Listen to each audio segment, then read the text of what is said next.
స్వాతంత్రం వచ్చి సుమారు 78 సంవత్సరాలు అయితే ఉంది. స్వాతంత్రం కంటే ముందు పరిస్థితులు ప్రొద్దుటూరులో నెలకొన్నాయి.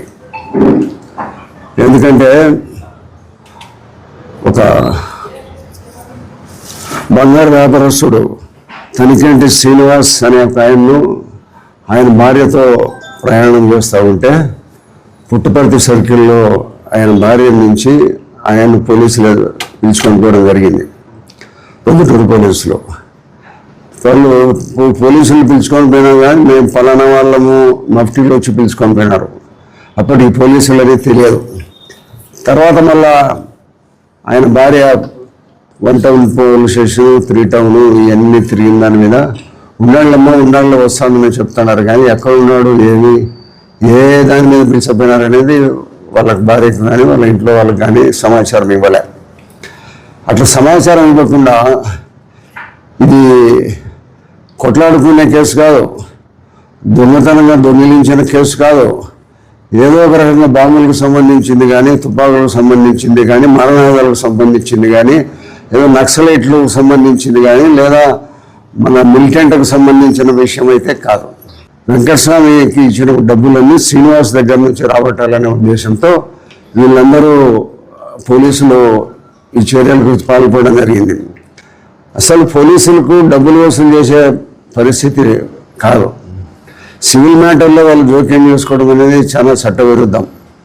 సివిల్ మ్యాటర్లకు సంబంధించి వాళ్ళకు బాకీలు ఇవ్వాలా వీళ్ళకి బాకీలు ఇవ్వాలా వాళ్ళు నువ్వు అనేది పెట్టి ఆ డబ్బు సుమారు 7 కోట్ల రూపాయల డబ్బులు వసూలు చేసి వీళ్ళ దగ్గర నుంచి వాళ్ళు ఏ ఉన్నతాధికారి మాట్లాడేమో తెలియదు. కానీ ప్రొద్దుటూరు పోలీసులు మాత్రము దాదాపు 7 కోట్ల రూపాయల డబ్బులు వసూలు చేసి ఈ వెంకటస్వామి దగ్గర నుంచి, మరి అదే మాదిరిగా ఈ వెంకటస్వామి దగ్గర ఏం లేదు కాబట్టి వాళ్ళన్న తనికంటి శ్రీనివాస్ దగ్గర నుంచి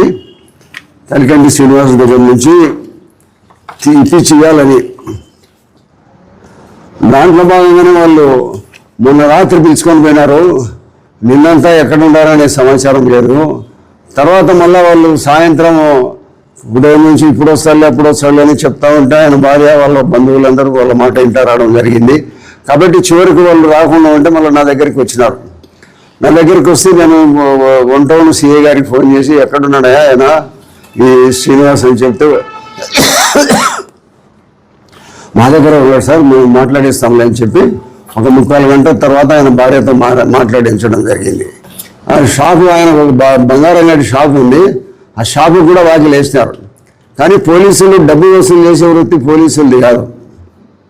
మరి ఈ ప్రొద్దుటూరు పట్టణంలో ఎక్కడా ఈ 78 సంవత్సరాల్లో ఎక్కడా లేని పరిస్థితి ప్రొద్దుటూరు కల్పించి వీళ్ళు డబ్బులు వసూలు చేస్తే ఉంటే డెమోక్రసీలో ప్రజాస్వామ్యంలో మేము ఉండామా లేదా? ప్రొద్దుటూరు ఎక్కడుంది? ప్రొద్దుటూరులో పరిస్థితి ఈ మాదిరిగా ప్రొద్దుటూరులో బంగారు వ్యాపారస్తులు కొంచెం వందల షాపులు ఉన్నారు ప్రొద్దుటూరులో. వీళ్ళందరి పరిస్థితి ఏది? రేపు ఇంకొక బాధ్యతరుడు ఎవడన్నా ఉంటాడు, ఇంకొకరికి అప్పు బాగి ఉంటాడు, ఇంకొకటి ఎగ్గొట్టింటాడు. వీళ్ళందరి పరిస్థితి ఏమి మీరు రాబట్టిస్తారా? ఇది ఉన్నతాధికారుల దృష్టికి కూడా తీసుకొని పోవడం జరుగుతుంది. మరి ఇటువంటి దారుణమైన విషయాలు ఈ మధ్యకాలంలో ఎక్కడ పొద్దుటూరులో జరగలే. ఎవరిచ్చినా మీకు అధికారము? ఏ అధికారి చెప్తే కనుక ఇట్లా చేయమని చెప్పినాడు మీ అధికారి ఎవరన్నా? ఇప్పటికైనా మళ్ళీ పోలీస్ స్టేషన్లో తీసుకొని పోయి పెట్టిన రాత్రి ఇంటికి పంపించి మళ్ళీ పోలీస్ స్టేషన్లో రేపు కోర్టుకు పెట్టండి. తమ్ముని కానీ అతను కానీ కోర్టుకు పెట్టండి.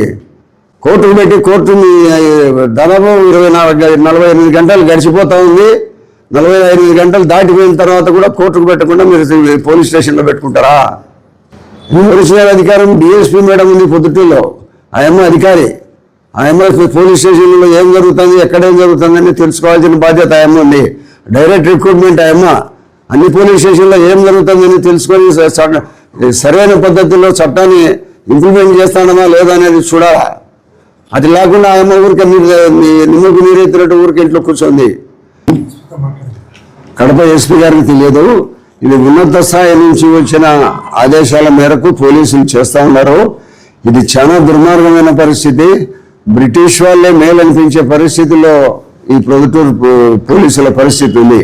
కాబట్టి మనమందరం కూడా చైతన్యవంతులయ్యి వాళ్ళ పోలీసులు చేసిన తప్పుల మీద మనం తిరుగుబాటు చేస్తే తప్పక, లేకపోతే మామూలు జనానికంతా న్యాయమైన హక్కులు మనం కోల్పోయిన వాళ్ళం అవుతాం. కాబట్టి మీరందరూ కూడా పోలీసులందరూ మీరు ఎందుకు చేసినారు ఏమనేది మీరు చట్టం ముందు ఈరోజు కాకపోతే దేవుని దగ్గర మీరు జవాబు చెప్పుకోవాలా. కాబట్టి ఇది ఉన్నతాధికారుల దృష్టికి తీసుకొని పోవడం జరుగుతుంది. ముఖ్యమంత్రి గారికి కూడా ఫిర్యాదు చేస్తాను. తప్పకుండా మరి ఈ విషయం మీద వారి కుటుంబ సభ్యులతో మాట్లాడి న్యాయ విచారణ కోరడానికి కూడా అవకాశం ఉంది.